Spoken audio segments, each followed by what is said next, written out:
You tuned in to the Soulful Conversations podcast, featuring a panel of life coaches and spiritual leaders from around the world discussing how to handle some of life's greatest challenges. We will be sharing stories of courage, hope, and inspiration with you, our faithful listeners, to live your happiest and most fulfilling life full of purpose and passion for yourself, your families, and the world. We are here to be the change we wish to see. Let the conversation begin.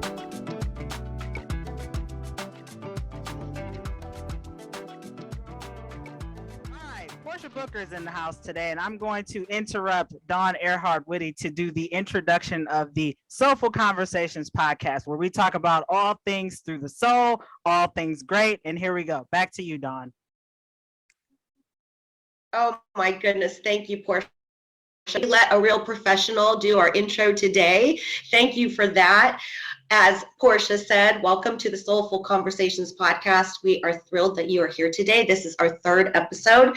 Thank you for watching our first two episodes. They have been very wonderfully received and warmly received. So we're really excited to continue these conversations with people from around the world, light workers, healers, life coaches, people who want to make the world a better place by being the change they see in it.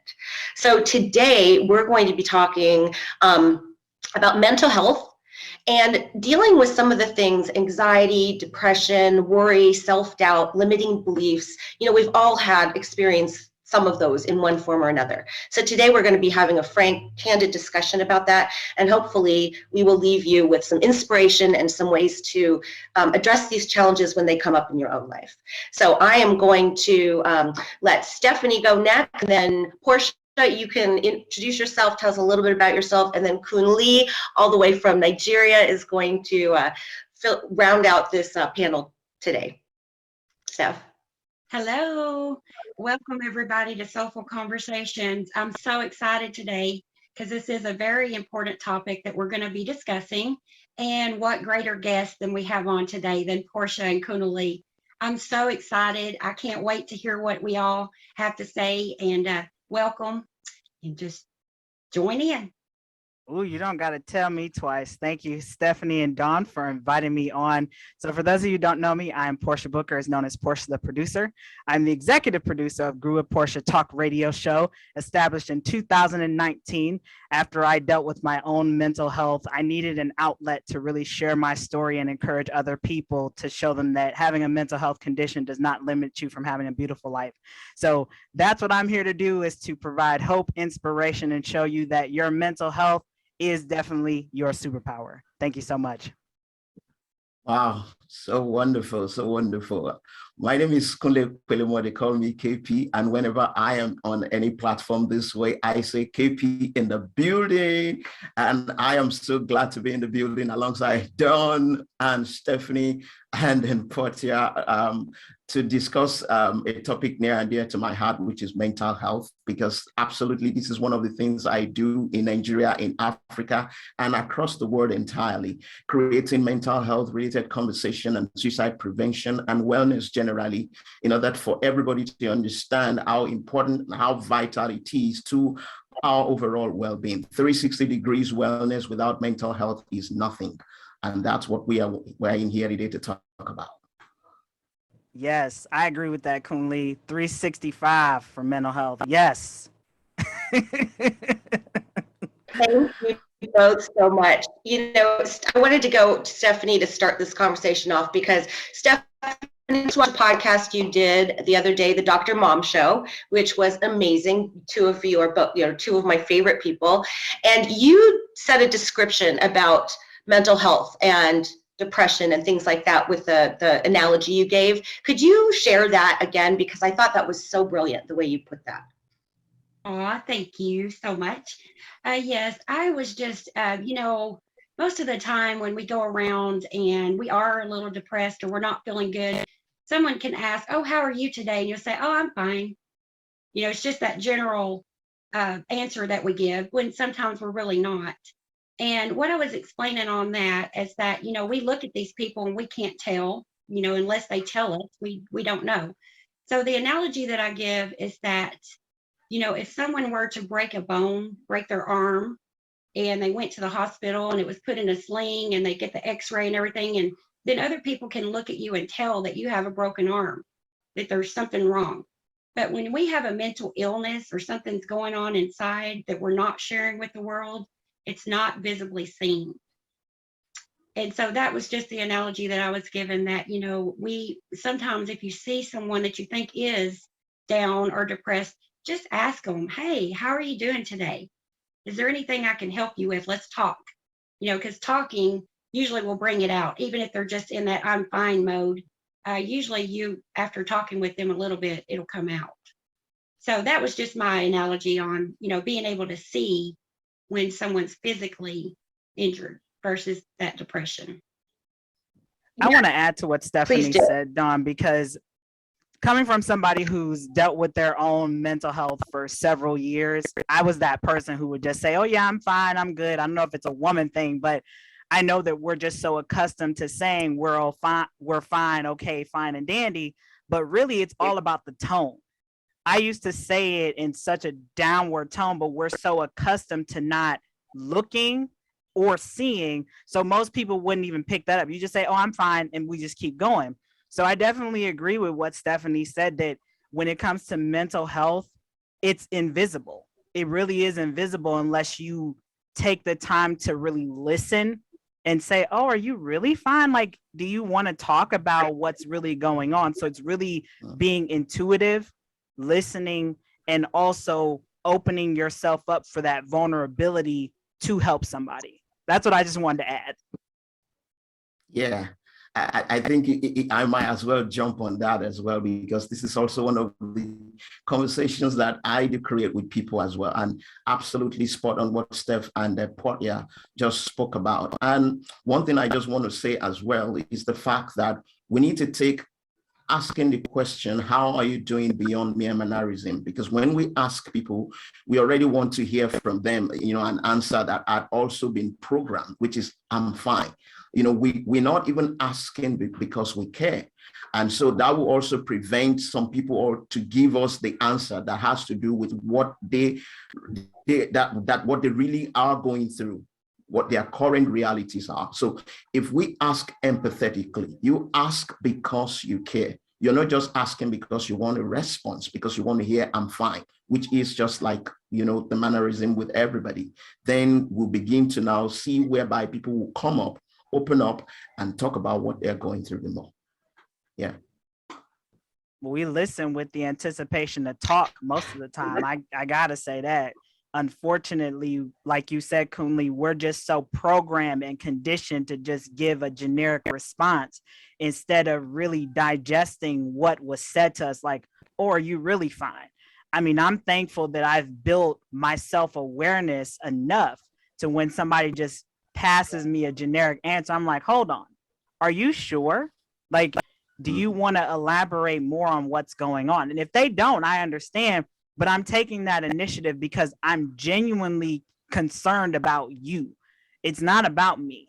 It's about you. And I think we have to almost change the narrative around that, because I think some people often are under the impression that what's to this, there's more to this, like tit for tat ordeal, instead of, yes, somebody genuinely cares about your well-being. That's why I'm asking.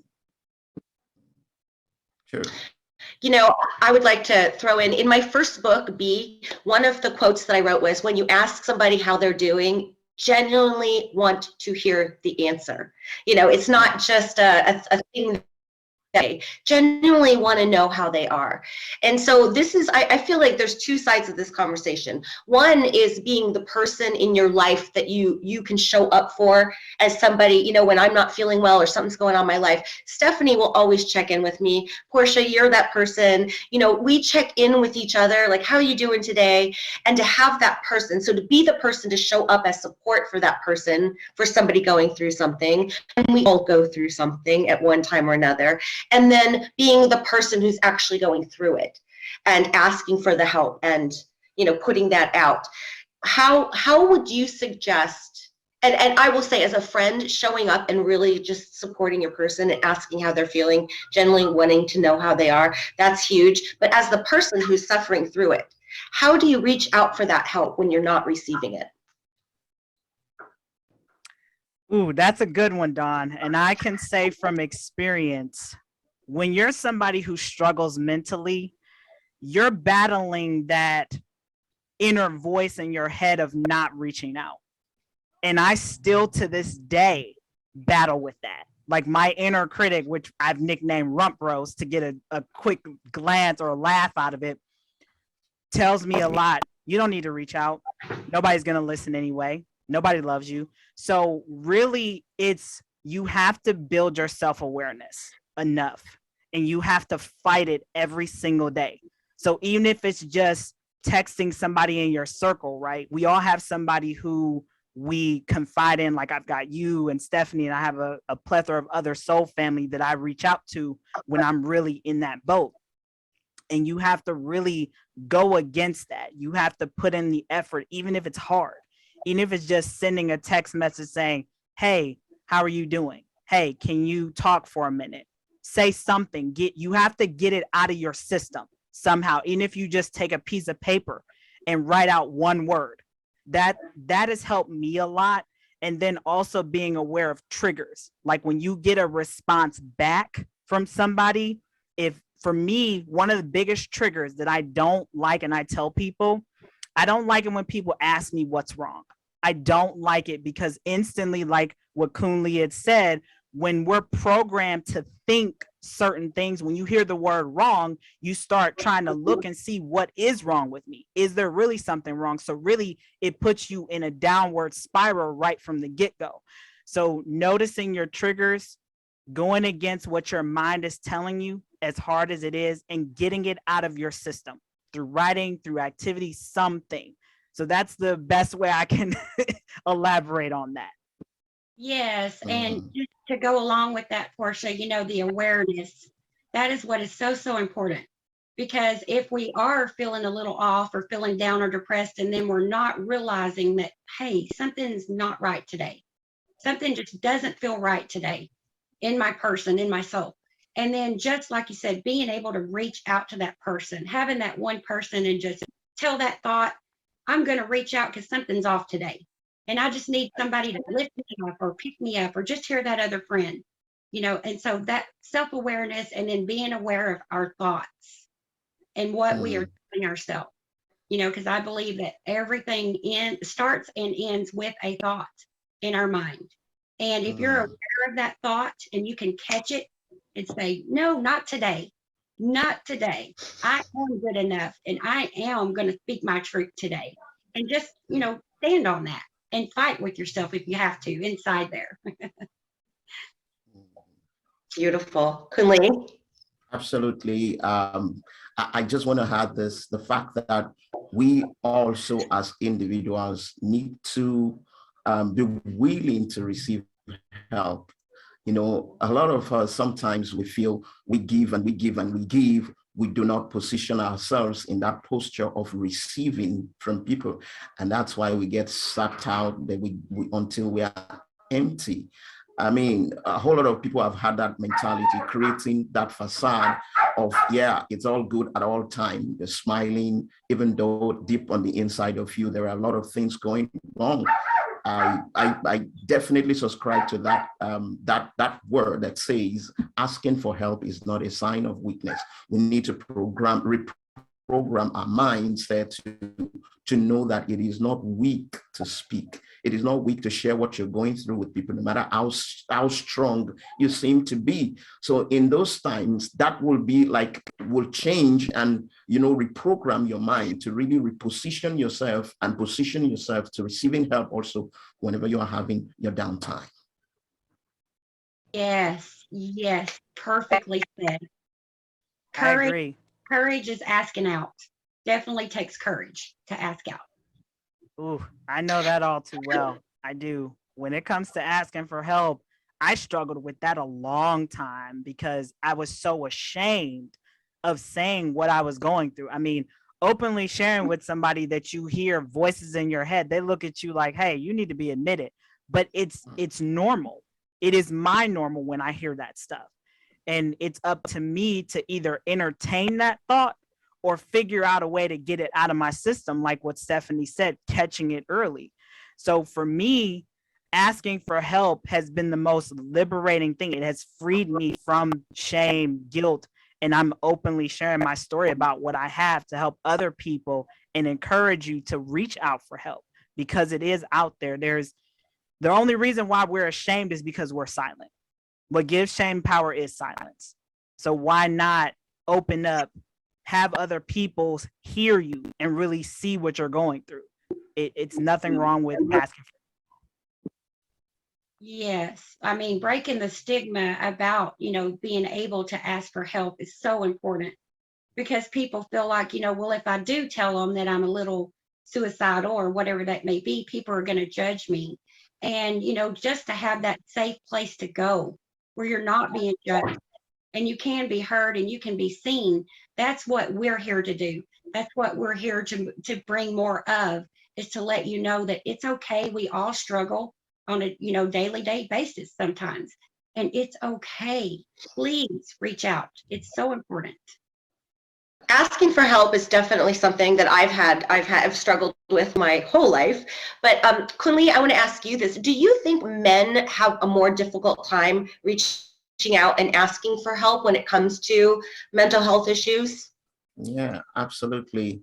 I mean, we have, and it is not our fault, no doubt about it, because if you look at statistics, even though I might not be able to wrap my head around the stats right now, but I am so sure that a large number of men prefer to stay on their own to see if they could weather the storm on their own without even reaching out to people. And that's as a result of what they have grown to see their parents do. And it had become a culture over a period of time. And that's what the society had conditioned them. I mean, in a simple term, they call it, masculine toxicity. I mean, toxic masculinity. When people tell you that you have to man up, you have to be strong enough, you don't have to cry, you don't have to show your emotions, you don't have to let even a woman know that you're not strong enough. So why should you tell people that you are having anxiety, that you are fearful, you're going through what you're going through? And this had really created a whole lot of issues amongst our men, because they fail to really speak up, because they want to show and they want to remain in that box that the society had put them over a period of time. It is toxic, and it's something that we should look into and stop doing over a period of time. Yeah. Thank you. Yeah. I'm just going to chime in on that once more, because, as I raised a son, and if he would hurt himself, I'd say, you're okay, you're tough, you're strong, you're a man, you're going to be a man. And, don't cry. And not saying that I only did that with my son, but that's the generation, that we think that men are supposed to be strong and tough and not cry. And that's not true. You have feelings too. You have emotions. You're a human being. And so, that's another thing that is very important to get this out, that men, it's okay to cry. It's okay. Yes. And Stephanie, I want to add to that. I grew up in a house with all boys. So what Kunle and what you were saying about the whole man up thing, that was expected of me growing up, because I grew up with all boys, playing sports. So if I got hurt, I had to suck it up. I couldn't cry. You get teased. And so I definitely can resonate well with that, growing up with that from a little girl. And even still now, I struggle with allowing myself to feel emotions or show my emotions. Like crying is kind of a battle, like what you mentioned, Stephanie, about, battling your inner critic. My inner critic tells me, oh no, you can't cry. That's not allowed. And I have to go against that and allow myself to feel. So to your point, Kunle, we have to change the narrative around the way that we tell people to adult or, quote unquote, handle their own business, because I agree that man up, it just does not work. We're humans, we're people who have feelings, and we're allowed to feel. And I think more men would be wholer if they're allowed to really express themselves authentically and honestly. Absolutely. So I'm going to change the direction a little bit here. But have you ever been in a situation where there's about you that nobody gets, and people are like, why are you like this? And then you see something on social media, I know, or you hear somebody say something and you're like, oh my gosh, they get me. I'm not the only one like this. There's somebody else out here. There are people out there that think like I do, or that see the world in the way I do.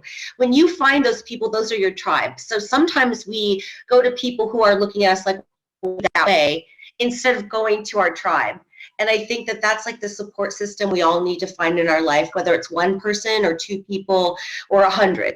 You know, find the people that get you, because they're not going to judge you, and they're not going to be like, why are you like this? They're going to feel your heart. They're going to feel your soul. And, you know, that's the best support that you can have. Now, where I'm going to start changing the conversation, and this could be a little tiny controversial, and I don't want to get controversial, but, you know, mental health in our country, I don't know, Kunle, what it's like specifically in Africa, but there's a lot of prescriptions going on when somebody comes in and they're having a tough time getting through life. And, you know, oftentimes it's with a 5 or 10 minute short question and answer session. And I'm very much against that, because I think that we need to get to the root of the problem before we start like throwing in medications. But so in your work and in your life, what have you found to be the best practices? Is it the medication? What have been your experiences with, you know, knowing of medications, or, you know, just with like inner work and things like that? Like, how do you suggest people like deal with when anxiety starts coming on in the moment? What would you tell them? Tricks and techniques and tips to help those moments that have worked for you? Anybody can jump in. Okay, I think let me start with the experience that I have had over a period of time that I've been working in the mental health space. You know, it is multifaceted. But one thing that we need to know is the fact that we want to, you know, provide a solution to people, and then we need also to learn about them first. You know, one thing I used to tell people that either as a counselor or you're a coach, you're listening to people. I mean, you first and foremost create a free space whereby people can even come and, you know, unbottle whatever they are going through. That's a healing on its own, because most of us want to listen to judge people. Yeah, why did you do that? Why have you done that?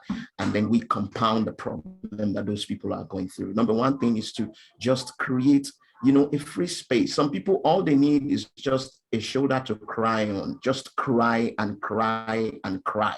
I mean, and after a while, they will come back to their normal self, and then they'll be whole again. So we need to just be gentle on ourselves the more, learn people based on the individual differences that exist. What works for Portia might not work for Stephanie.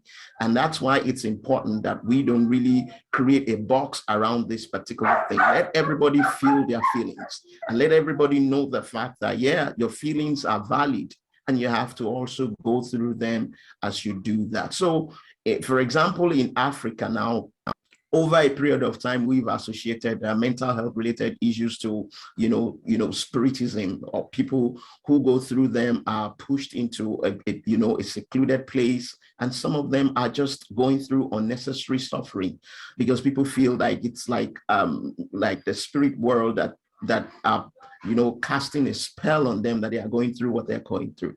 But now the narratives are changing, even beyond the orthodox medicine, beyond taking medication.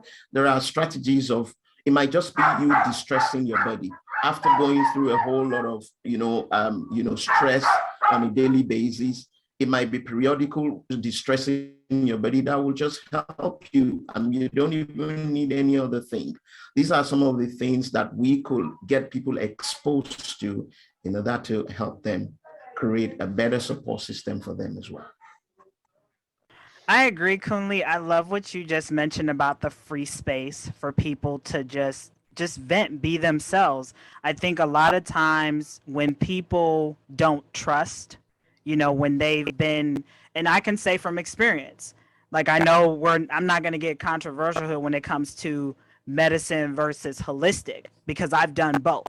Like, knock on wood, I can say I've been medicine free for almost 3 years, considering that I had bipolar disorder.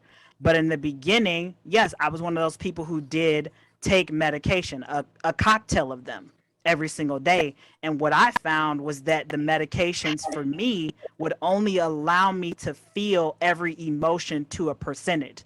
So I would only be able to feel 70% of happiness, 60% of sadness, maybe 30% of joy. So it was, everything was not all the way that I'm used to experiencing things, until I went the holistic route.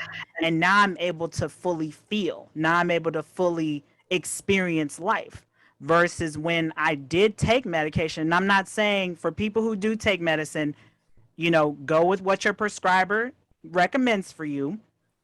And if you feel that maybe your prescriber is not the right person for you, have a conversation with them, see what kind of alternatives they can work out with you. But when I went holistic, that's when I truly started living. So for me, it really started with my breath work, really taking time to be quiet, listening to my lungs, listening to how I'm breathing. Like, when I would have anxiety attacks, it felt like my heart was going to burst through my chest at one point. Or when I get depressed, I feel it physically. It starts with my wrist. My wrists start to ache like I have arthritis. So really just listening to your body, listening to yourself. And then once you kind of learn that, figuring out what works best for you, whether it is, going with a prescriber or going the holistic route like me, where I've changed my whole diet around to really having a lifestyle where I'm able to thrive without certain things that maybe some people need. So once again, providing that free space where people can, openly share what they're going through, and then finding what works for you. If you have a coach that can pour into you, that's great. Just really finding that regimen that really fits for your lifestyle. The hurt, unless we can sit with it fully, like Portia said, with our holistic mind and body, and be able to really deal with it, we're dealing with it. If we take medication, I think that it numbs out a lot of things, and it keeps us from actually going within. Because when we go within is where we find those true answers and the true resolutions for what it may be. So I know in my son's case, he was put on Ritalin at 4 years old. And I think that it just caused a bombarding, more complications than if we could have just sit and dealt with it holistically. So I just wanted to bring that point into the conversation.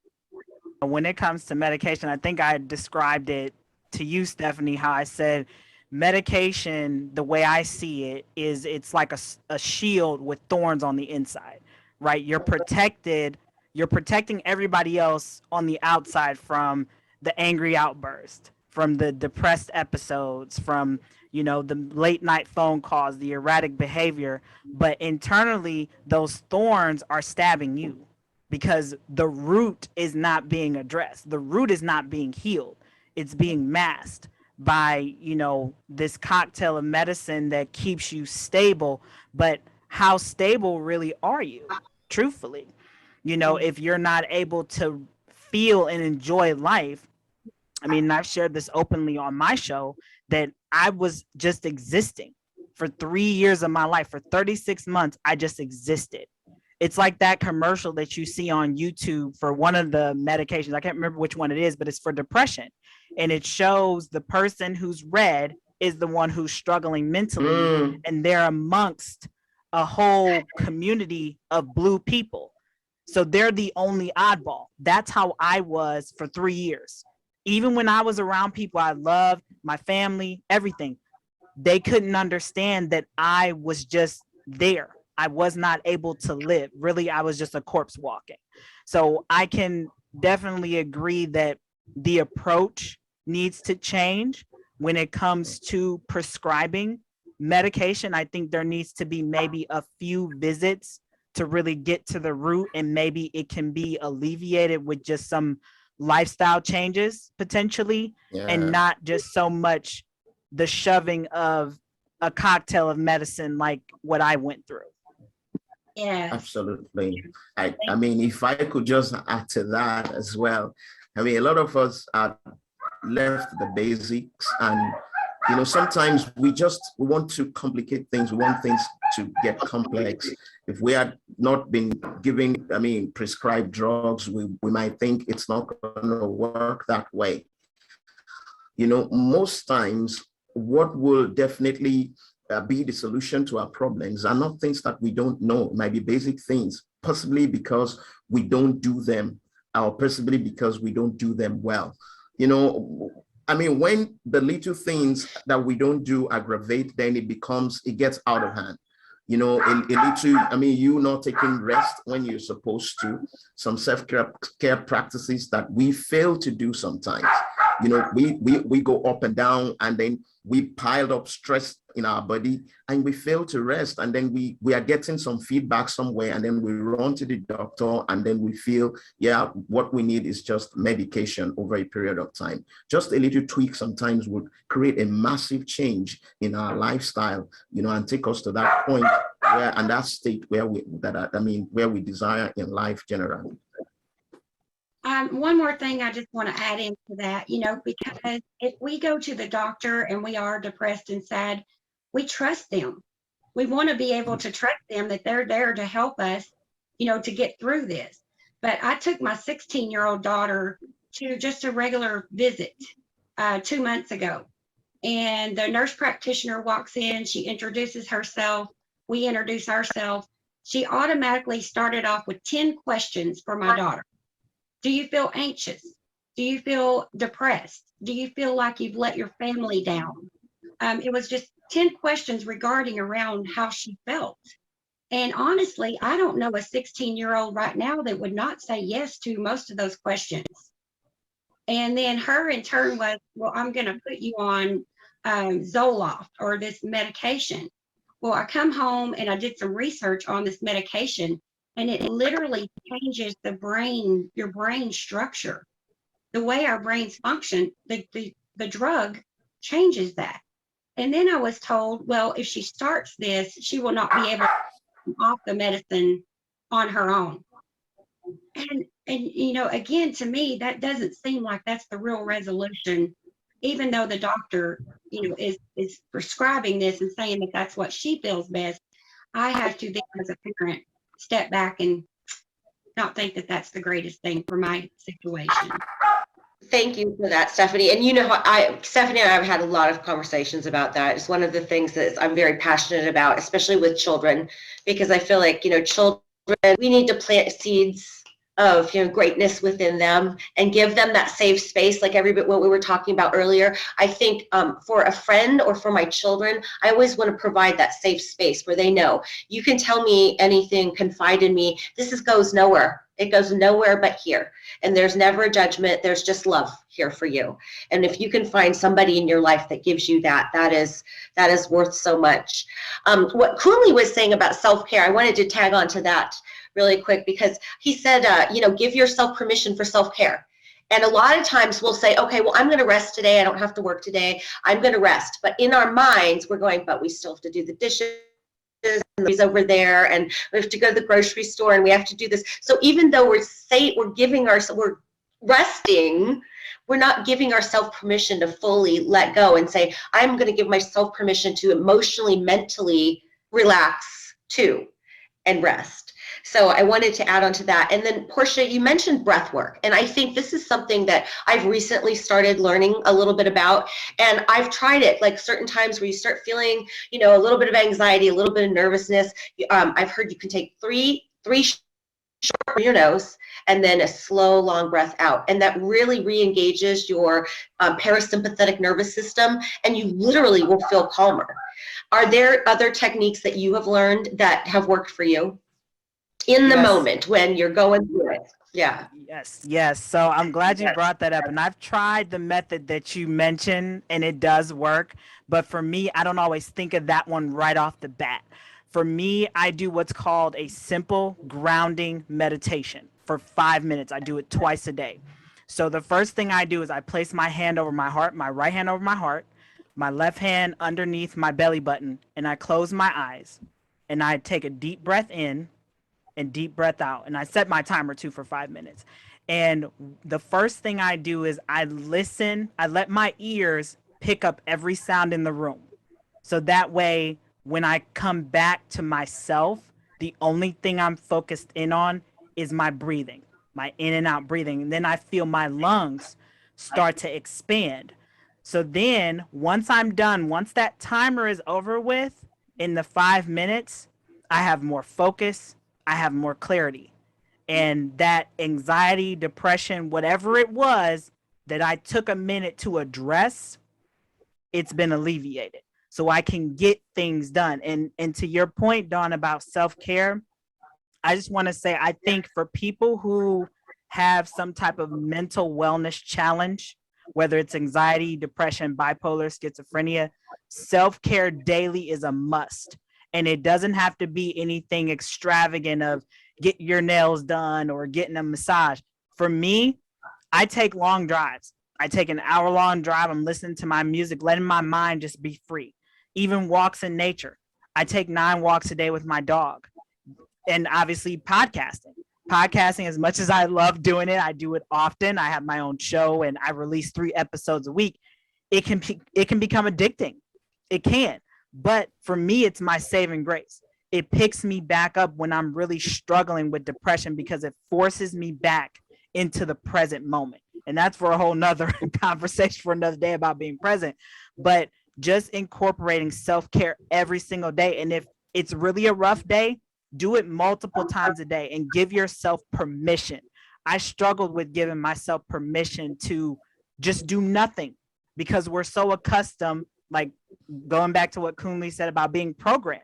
We're accustomed to, oh, we have to do the dishes. If we have kids, we have to get them ready for school. If we have a fur kid, you can't have the fur kid going pee o'clock in the house. So, we're accustomed to so many different routine things that just the basic self-care, basic self-preservation gets lost in the swing. So carve out that self-care time in your day, even if it's just for 30 minutes, even if it's just a nap. Carve it into your day. Whatever it is, if it's painting, if it's writing, if it's listening to music, if it's going for a walk, all of those things. And thank you for that, because that exercise that you just said, that really does, there is something internal that it engages when you do that breath work. And if you're not used to doing it, try it the next time you feel triggered or anxious or just anything coming up. Just reset. It's a reset. Stephanie, did you have any hints about breath work or things like that you use? Not necessarily. I just wanted to say that, a lot of times most people will think that happiness is outside their self, that there's something that they can go out to get. And, they want the new car, they get the new car. They want the new house, they get the new house. And then when they get these things, they still realize something's still missing. So I just think that, the greatest thing we can do is sit still and notice that everything comes from within us. And once we have that fully and truly, everything else is just a bonus and a plus. Thank you, Stephanie. Kunle? Yeah, well said about breathing. I call it conscious breathing, because there is an intimate connection between your breath, your mind, and your body. From the basic and the elementary science that we know that when we, inhale oxygen, it's like the energy to the brain. So, but we tend to forget, as simple as it is, we tend to feel, it's just the normal characteristics of being a human being, and we do not value it that much. It has a long role to play in our overall well-being. As a matter of fact, it's the common denominator between everybody. So there are times, in the midst of your hustles, buzzles, what you're going through, your downtime, what you need to do is just to remind yourself and bring yourself back to yourself by breathing. Because that's what happens. It makes you become mindful of yourself. That's what conscious breathing does, of staying in the present. So all of a sudden, you forget about what is going wrong. You forget about the pandemic, not because those things are totally not there, but you just want to be present at the moment. You're taking power away from the problem and you're putting power in your hands. That's how it works. Just breathe, modulate your breath, feel your breath, say your name while you are breathing. It gives you the energy to drive you forward and do whatever and change your state instantaneously. That's how it works for me. Perfectly. And Dawn, I did just want to add one more thing. Because sometimes, even coming on a podcast or being on camera, you start feeling this nervousness and this anxiousness, or I do, and so I've just started saying to myself, this is what excitement also feels like, and try to change that thought into my head that this is also to what excitement feels like. And like I said, just take a deep breath in your nose and out your mouth and do that 3 times, and your body will just calm completely down. It's amazing. It is amazing. I want to add to that. I want to add to what Stephanie just said, and Kunle, the being present is powerful. I mean, I think so many people would feel so much better if they did that conscious breathing daily. I do it twice a day. If I've got a busy day full of podcasting, best believe I'm carving out time in between. Okay, let me do my breathing exercise to help me have clarity, focus, where I'm giving each one of my guests the full me, 100% me, not half, full, where I'm fully engaged, I'm fully invested in our conversation. And that is the power of being in the present, is being fully invested in your day, in your activity. And to me, that's powerful in the world that we live in today, where there's so many distractions. Awesome.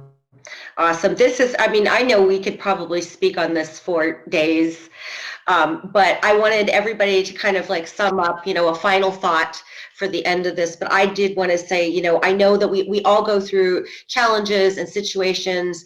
Portia knows that everybody knows this about me that talks to me. I don't like the labels. I don't like labeling somebody to telling them there is something defective about you. We all have within us that we have to deal with throughout this lifetime, and finding your tribe, finding your people, your support system, and believing in yourself, and also believing there's nothing wrong with you. You are fine the way you are. Just be the best you that you can be. And again, I'm not dismissing any kind of mental diagnosis. I'm not. I'm just saying that, like, a lot of times I always thought there's something wrong with you. What's wrong with you? Why are you like this? And when I stopped saying that and just started saying, this is who I am, and just owning that and showing up in the world like that, everything looked a lot brighter, and there was a lot more positive things in the world for me to even see. So that's my final thought on this topic. So Stephanie, do you want to go next, and Portia, and then we'll end with Kunle? Sure. Again, I just think it all resort back to self-love. When we learn how to love ourselves completely, when I'm saying learn to love yourself, it's not in an egotistical way at all. That's saying learning how to control our emotions, control our thoughts, and understand when we do need help, and we all do at some point, to be able to feel safe to reach out and ask for help. And so I would just say, our power is all within. It all comes from within. And sometimes if we can't bring that within ourselves, then just reach out and for help. And know that there's always someone here that cares and that loves you very much. You're not replaceable. There's only one you in this world. Stand full in that. Look in the mirror every day and tell yourself, I love you. And then become, like you said, do the best you can just to bring that to the world. Yes. Beautiful. Yes, Stephanie, that was great. I love that. I would say build a relationship with yourself. You're not broken. Whatever label that has been placed on you, use it to your advantage. And what I mean by that is I use my mental health diagnosis as my barometer. It's my reminder to me, hey, Portia, did you take time for self-care today? Did you take time for yourself? You're pouring into so many people, but I see your cup is running empty.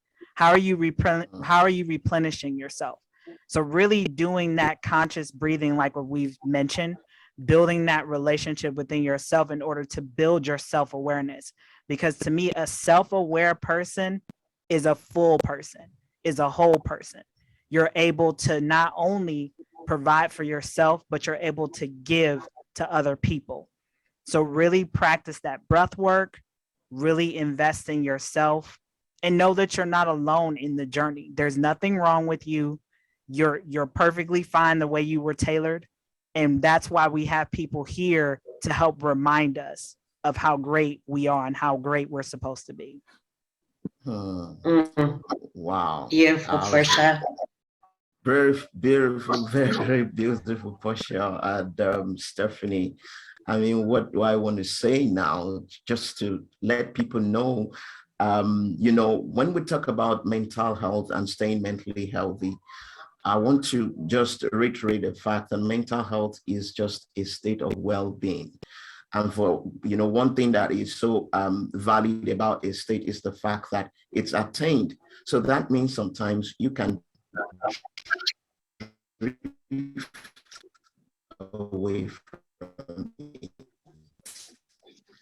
So when you drift away from that state, do not be hard on yourself. Don't own. Everybody goes through one thing or the other. So be gentle on yourself, be kind to yourself. As a matter of fact, sometimes we do say that word, it's okay to not be okay.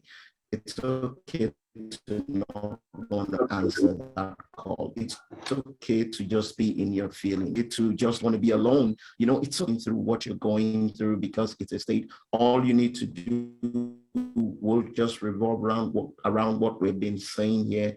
Ask for help, be conscious, be present, and then you'll see yourself now will feel whatever you wanted to feel in life by being you. Kunle, such wisdom, always such wisdom from all of you. I want to thank everybody for being here today. I want to thank you for tuning in to the Soulful Conversations podcast. You can find our website at thesoulfulconversations.com, and we are on Facebook and Twitter, and I don't know where else we are. We're out there. So follow us on YouTube, watch our videos, follow our great guests. These are the tribe that I have in my life. These are inspiring people full of wisdom and love and, compassion in their hearts. So I wanted to share them all with you. Thank you again for joining us today.